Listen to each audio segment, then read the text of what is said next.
Dan untuk membahas apa yang sedang terjadi di tubuh Partai Golkar, kita langsung bergabung dengan Direktur Eksekutif Carta Politika Yunarto Wijaya. Selamat siang, Mas Toto.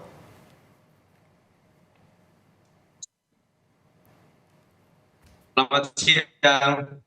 Mas Toto, ini sedang jadi perbincangan hangat terkait dengan mundurnya Erlangga Hartarto. Ya, Pandangan Mas. Anda saat Ya, ini seperti apa ataupun apa yang terjadi sebetulnya dengan Golkar? memang ini mengejutkan ya, karena kalau kita lihat dalam beberapa waktu terakhir sebetulnya dukungan kepada Erlangga masih sangat kuat dari ormas pendiri Golkar, dari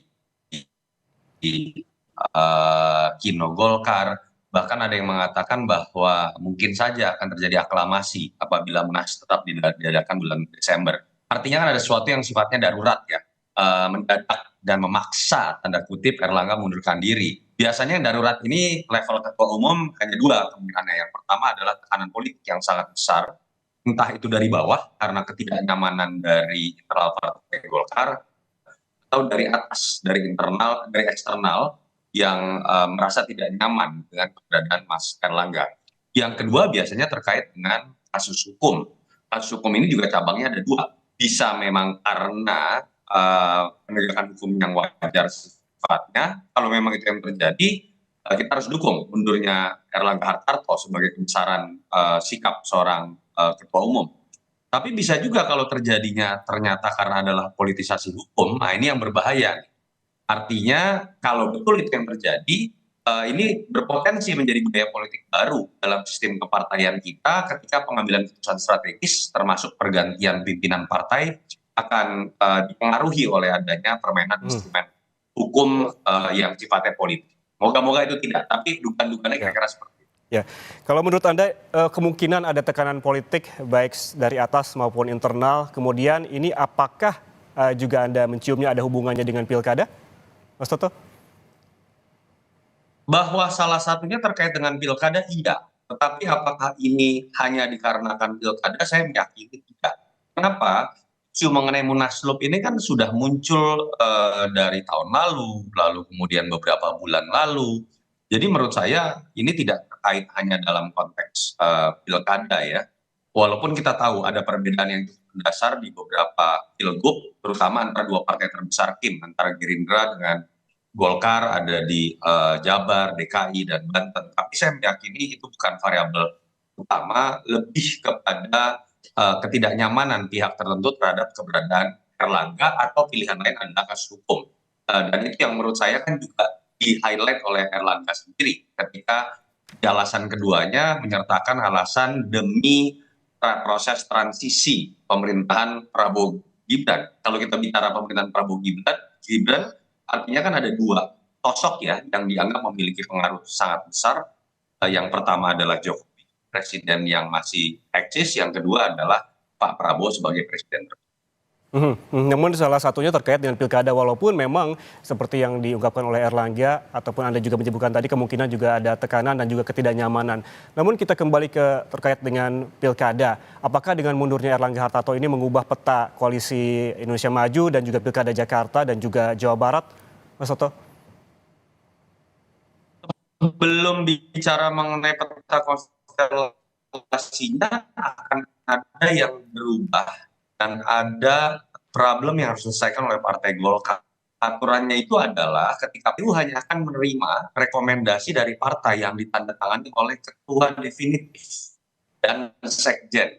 Artinya andai kata pun besok Golkar sudah memilih PLT melalui rapat pleno, itu tidak mencukupi syarat. Artinya apa? Golkar punya tugas untuk melakukan munaslup dalam waktu dekat. Minimal itu harus rampung sebelum pendaftaran 27 Agustus. Karena kalau tidak, calon-calon yang dimajukan Golkar ini tidak memenuhi prasyarat. Dan ini menurut saya cerdasnya siapapun yang mengatur rencana munaslup ini. Karena ketika kemudian dihadapkan pada tantangan Golkar itu bisa lolos pilkada atau tidak mau hampir seluruh kader menurut saya akan menyetujui munaslup ini dan cocok yang enggak, karena kalau tidak mereka akan berantakan nih rencana pilkadanya. Itu yang pertama. Yang kedua, kalau ditanya konstelasinya berubah atau tidak, menurut saya andai kata yang terpilih adalah sosok yang memang dapat restu dari kekuasaan, entah itu dalam konteks Jokowi atau dalam konteks Kim, dalam hal ini Pak Prabowo, tentu saja di level pilgub ya minimal ya, perbedaan sikap itu lebih bisa dipertemukan dan kemudian perbedaan-perbedaan sikap seperti Jabar, DKI, dan kemudian Banten akan lebih mudah diselesaikan. Bagus buat tim, tapi menurut saya tidak bagus buat kedaulatan partai dalam mengusung calon di pilkada dan tidak bagus untuk alam demokrasi kita. Oke, tidak bagus untuk kedaulatan partai, namun ini Erlangga Hartarto sudah memutuskan untuk mundur. Anda melihatnya juga seperti apa? Karena memang ada pertanyaan begitu sebelumnya, apakah Erlangga ini memiliki kesalahan atau betulkah ada hubungannya dengan kasus lama terkait dengan minyak goreng misalnya, Mas Toto? Ya, itu yang orang kemudian kan kaitkan ya, bahwa di tahun lalu sempat ada pemeriksaan terhadap Mas Erlangga terkait pada saat situasi minyak goreng sedang langka. Nah, apakah memang terkait? Kita hanya bisa mengatakan waktu yang akan menjawab. Tapi poin saya adalah, makanya dalam situasi seperti ini transparansi harusnya bisa diberikan. Saya berharap sekali Mas Erlangga pasca tidak lagi menjabat, mungkin kemarin memiliki keterbatasan untuk berargumentasi, menjelaskan situasi yang sesungguhnya. Nanti ke depan bisa menjelaskan lebih detail apa sih alasan utama beliau mundur. Ini kan bentuk pertanggungjawaban terhadap kader Golkar, pemilih Golkar, dan masyarakat Indonesia dalam konteks pendidikan politik gitu ya. Dan yang kedua, saya juga berharap andai kata betul ada terkait dengan kasus hukum, ya jangan sampai terjadi barter antara sikap politik dengan peristiwa hukum. Itu yang kita takutkan kemudian terjadi kalau memang terkait dengan kasus hukum. Jadi harus ada transparansi dalam konteks sikap politik dalam pengunduran diri. Lembaga penegak hukum apabila memang betul ada kasusnya juga harus transparan dan tidak boleh terkait dengan peristiwa politik yang kemarin kita lihat. Harus adanya transparansi terkait konteks politik dan juga hukum.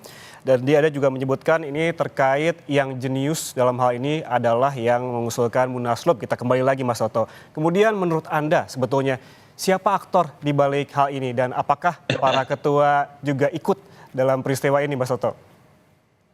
Iya, kita nggak bisa menilai sekarang, Mas. Kita baru bisa akan menerka atau menebak ketika nanti PLT-nya terpilih, dan kita akan lebih bisa menerka lebih tajam ketika nanti ada nama yang menguat di Munaslup dan terpilih.